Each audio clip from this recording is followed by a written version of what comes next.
Pastor Oscar, mi esposo. Muy buenos días, estamos contentos de estar en la casa de Dios y para nosotros es un honor, un privilegio el compartir del regalo de la palabra de Dios y queremos que estos próximos minutos que tengamos podamos estudiar juntos la palabra y nuestra oración y nuestro deseo es que salgas de acá y esta palabra quede en tu corazón como una vitamina, como un refuerzo durante las próximas semanas y los próximos meses. Queremos saludar a todos los que nos ven en las redes sociales y a los que nos visitan. Sean todos bienvenidos a Casa de Oración. Creemos que es para todas las naciones porque el Evangelio el llamado es llevarlo a todas las naciones de la tierra. Estamos en la serie Porque Él vive y en esta mañana es mi objetivo cubrir 3 puntos importantes en esta enseñanza. Y quisiera empezar hablando de cómo es que Dios interviene en nuestros caminos.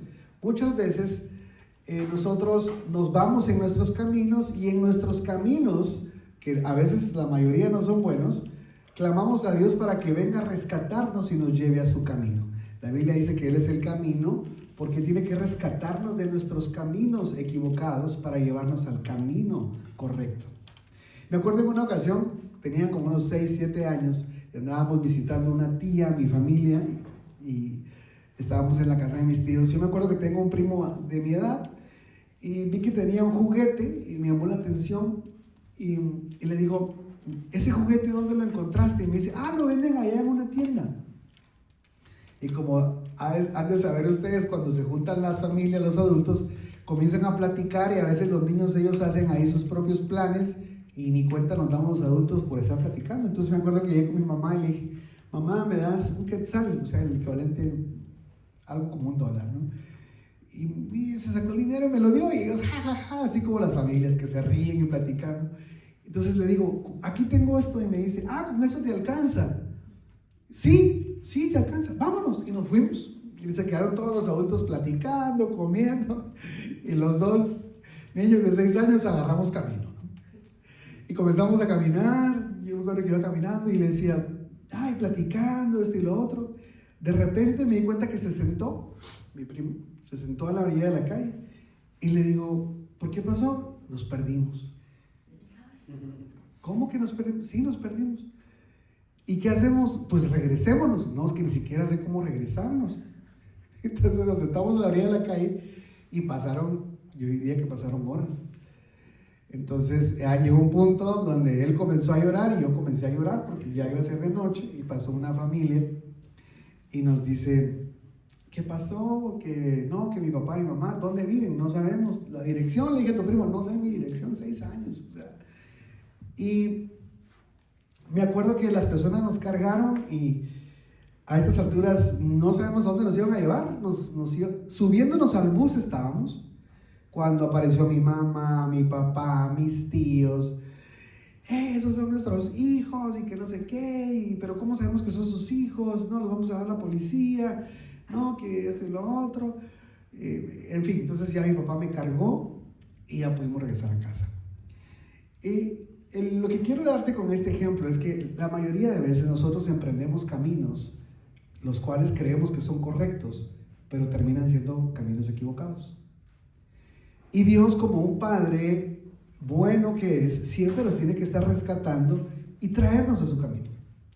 Entonces quiero darte 3 ejemplos de Jesús resucitado, cómo Él aparece precisamente en momentos difíciles para ser de consuelo, de esperanza y de ayuda a sus discípulos. El primero es uno muy conocido. Sus discípulos se encuentran en una barca y comienza a haber una tormenta muy fuerte, ¿sí? Y esta tormenta la encontramos en Mateo 14:27. Algo que quiero que tomes nota acá y tú me vas a entender.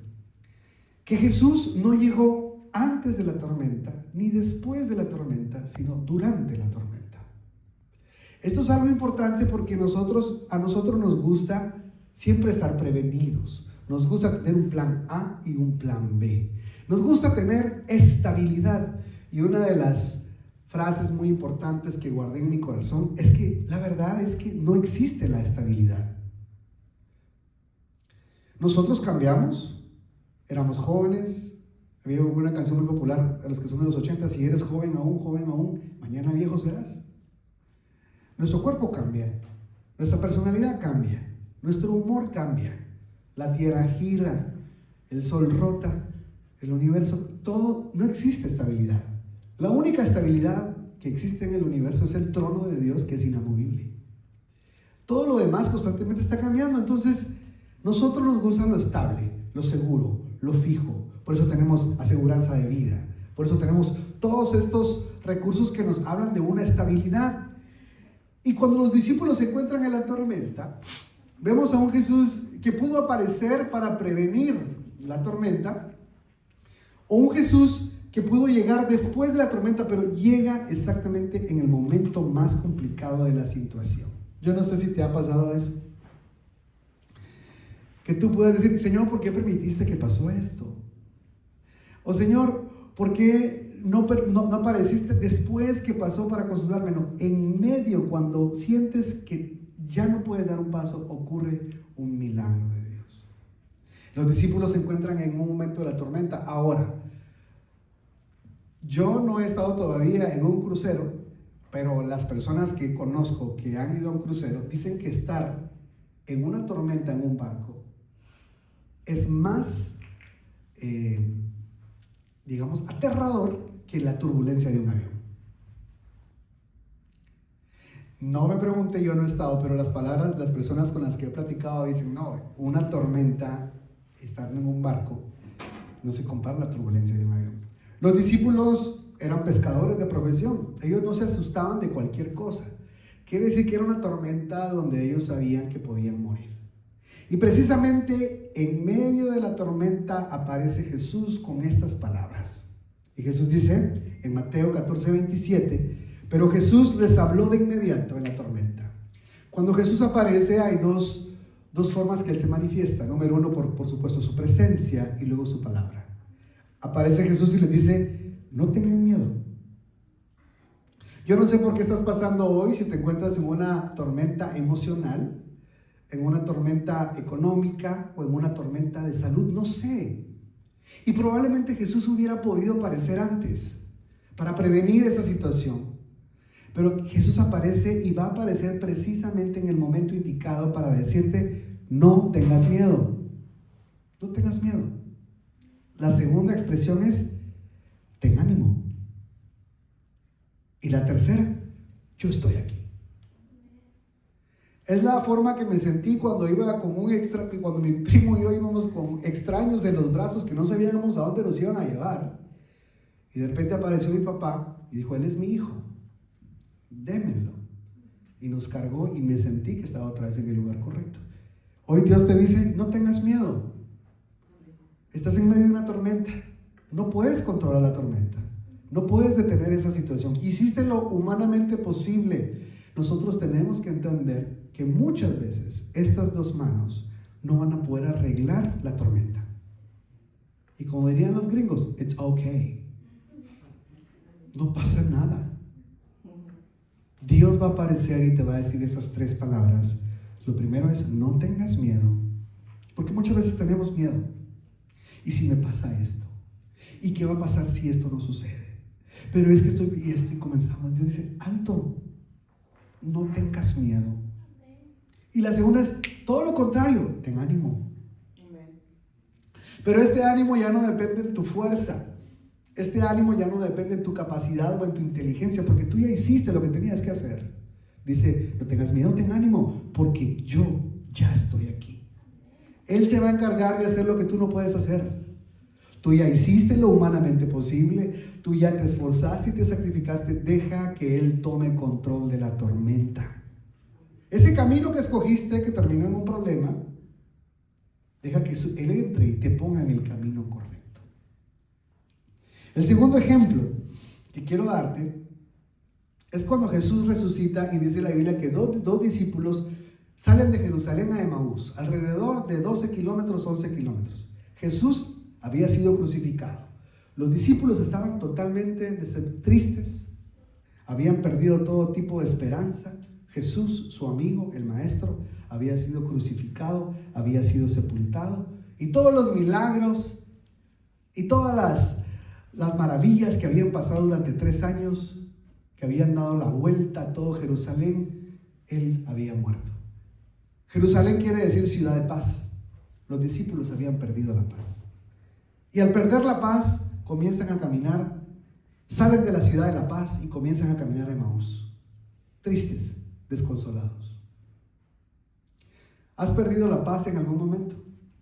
¿Te has visto forzado a salir de Jerusalén por un acontecimiento triste?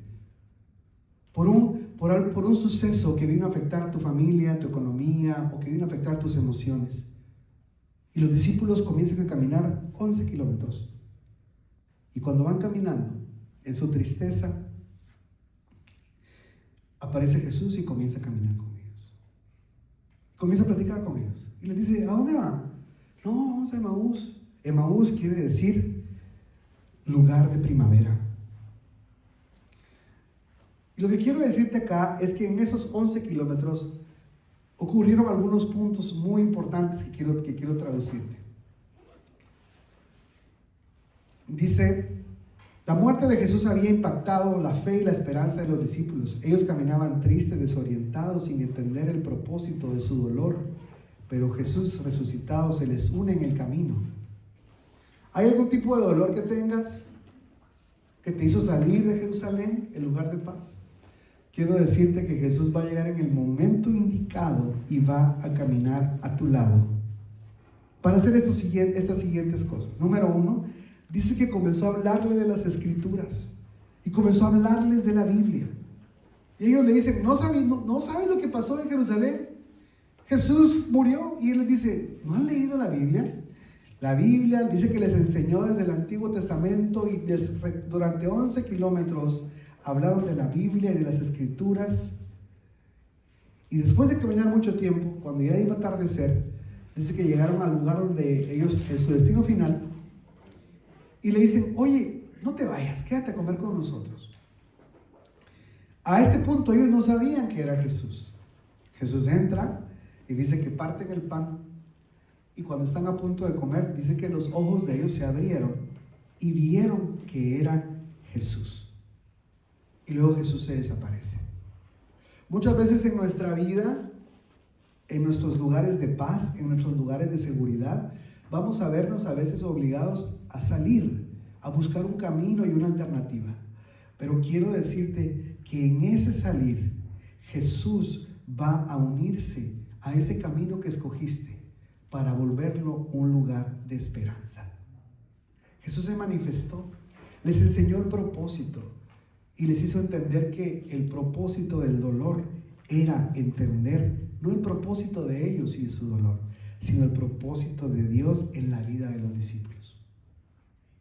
Yo no sé lo que estás pasando el día de hoy, pero quiero decirte que si vas camino a Emaús, Jesús se va a unir a tu camino. Yo no sé qué rumbo o qué proyecto has emprendido. Todos tenemos diferentes metas, diferentes sueños.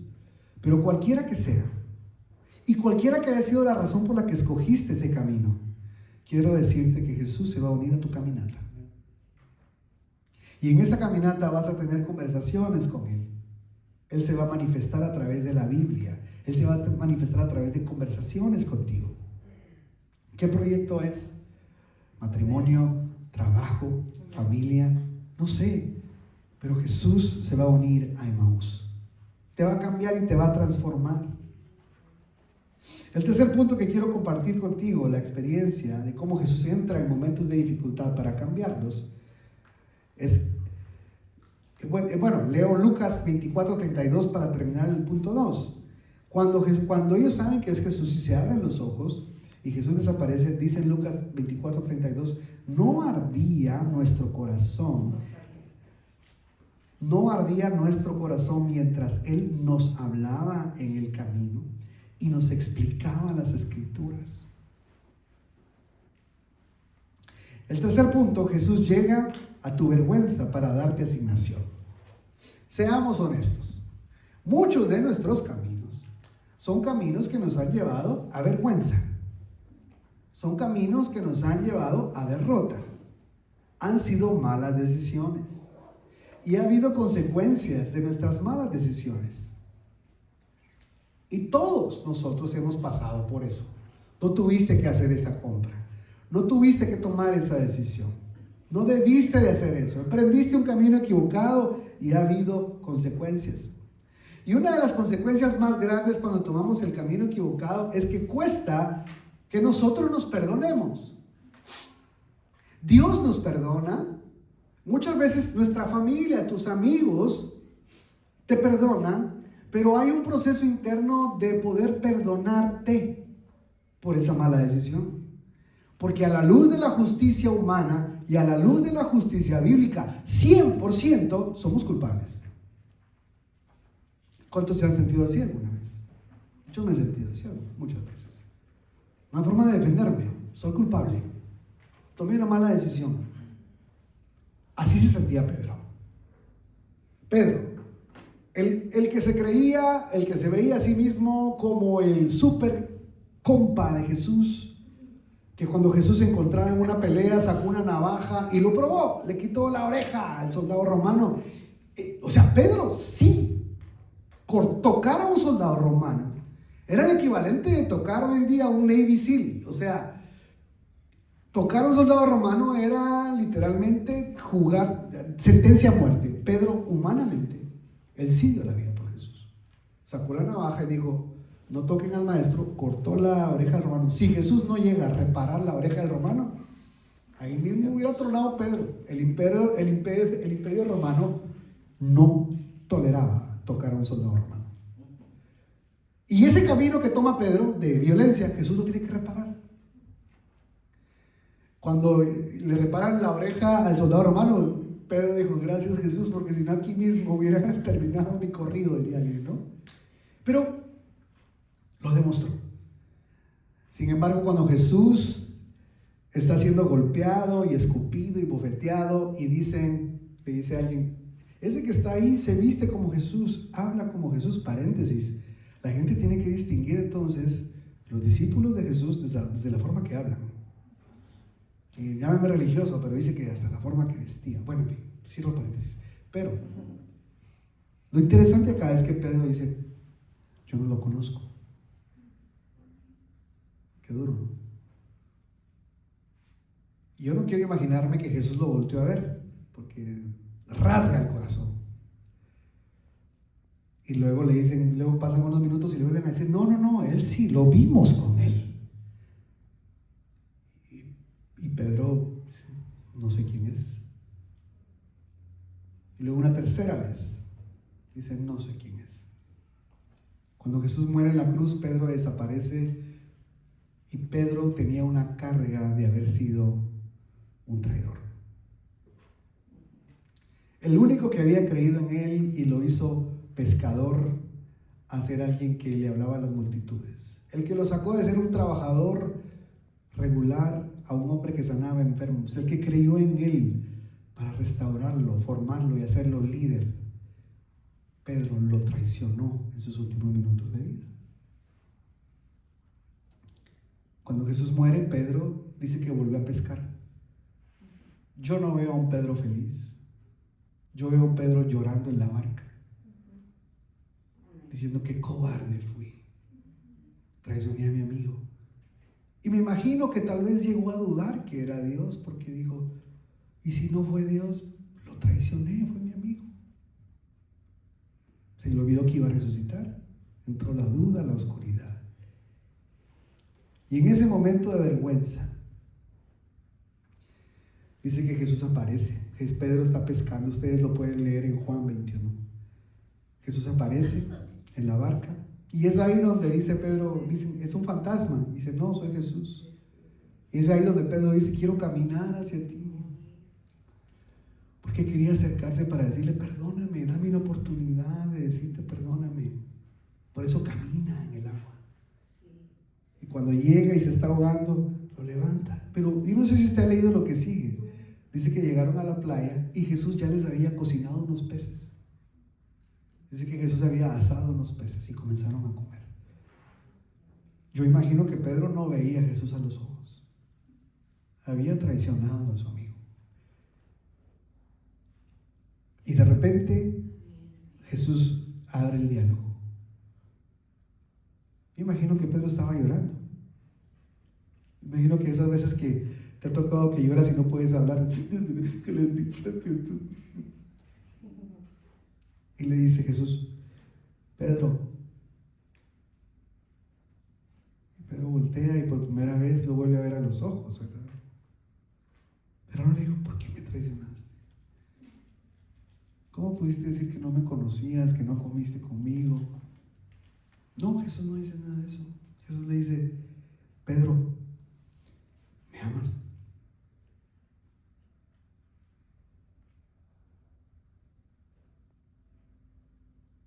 Y Pedro, ¿cómo respondo si mis acciones manifestaron totalmente lo contrario? Hoy quiero decirte que los errores que hayas cometido no significan que no ames a Jesús.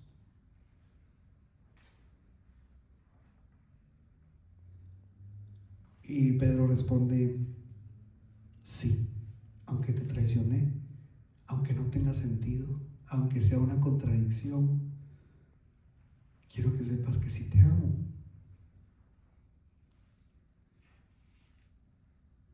Tú sabes que te quiero. No te pude defender, te traicioné, pero quiero que te amas. Y Jesús le dice entonces, alimenta a mis corderos. 3 veces negó Pedro a Jesús y 3 veces Jesús le hace la misma pregunta. ¿Me amas? Apacienta mis corderos. ¿Me amas? Apacientas mis corderos.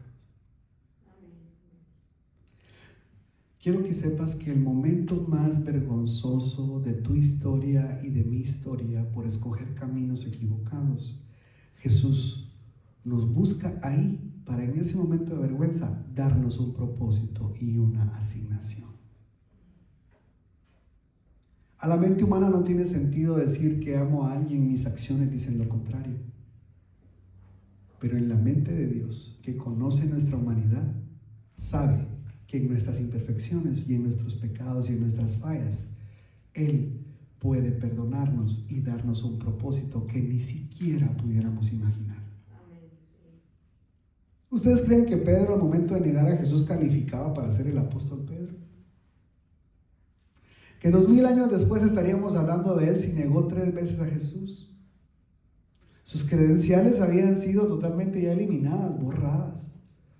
Pero Jesús lo busca en el momento de su peor vergüenza para decirle, quiero que sepas que lo que hiciste no cambia el propósito que yo tengo para ti por las generaciones por venir. Amén. Si yo te pregunto, ¿amas a Jesús? Y si para prueba de amar a Jesús vemos tus obras y vemos mis obras, nuestro amor no es lo que decimos. Pero cuando Jesús entra en nuestra vergüenza y nos dice, no tengas miedo, ten ánimo, yo estoy aquí. Es más, tú creíste que te ibas a dedicar a pescar, a llegar viejo, deprimido y triste por tu traición. Pedro, no. Apacienta mis corderos. Mi asignación no se detuvo.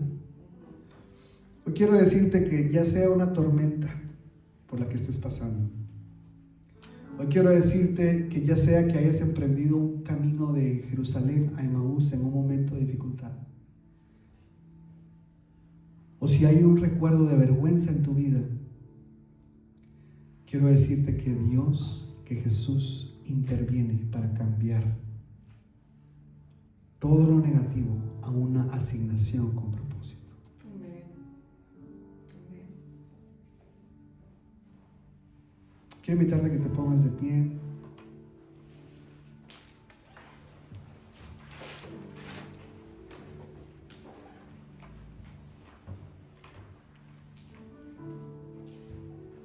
Quiero que cierres tus ojos. Y quiero que repitas estas palabras. Ahí donde estás, no tienes que decirlo fuerte, pero repite estas palabras después de mí. Jesús, calma mi tormenta. Jesús, camina conmigo. Jesús, restaura mi vergüenza.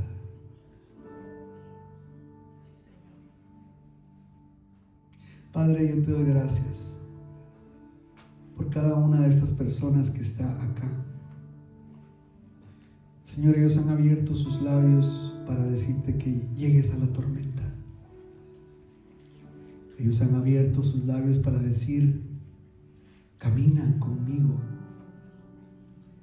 Y han abierto sus labios para decir, restaura mi vergüenza.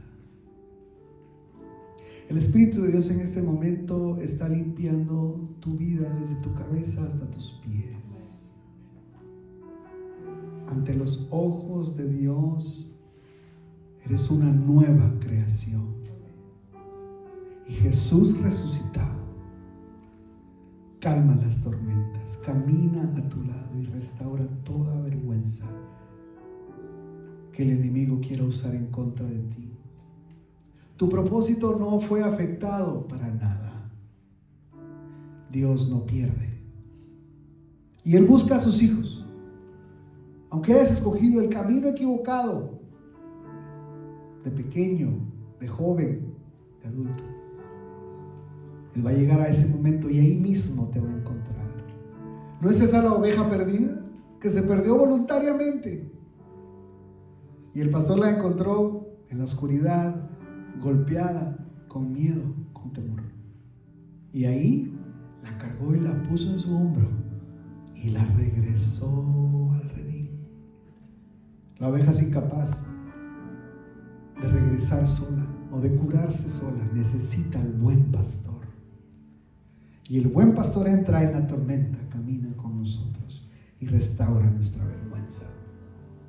El Espíritu Santo está dejando esta palabra en tu corazón como un sello, como una marca, como un tatuaje, como un cincel en piedra, sellándote que en ninguna tormenta estarás solo, que en ningún camino estarás solo y que ningún acto de vergüenza hará que Dios te ame menos. Porque Dios te amó en tu peor condición. Yo bendigo tu vida, yo bendigo tu matrimonio, yo bendigo tu trabajo, yo bendigo tu salida y tu entrada. Que el bien y la misericordia te sigan todos los días de tu vida y que en esta semana Dios te sorprenda con milagros, con oraciones contestadas. Que veas con evidencia cómo Él interviene en tormentas, cómo Él camina contigo y transforma vergüenzas en propósitos. Gracias, Espíritu Santo. Cierra tus ojos por unos segundos más. El Espíritu Santo está en este lugar. Espíritu Santo, toca los corazones. Transforma. Estoy viendo cómo tormentas son calmadas. Estoy viendo cómo Él camina contigo en tu trabajo. Y estoy viendo cómo Él restaura vergüenzas en propósitos. Gracias por tu amor incondicional.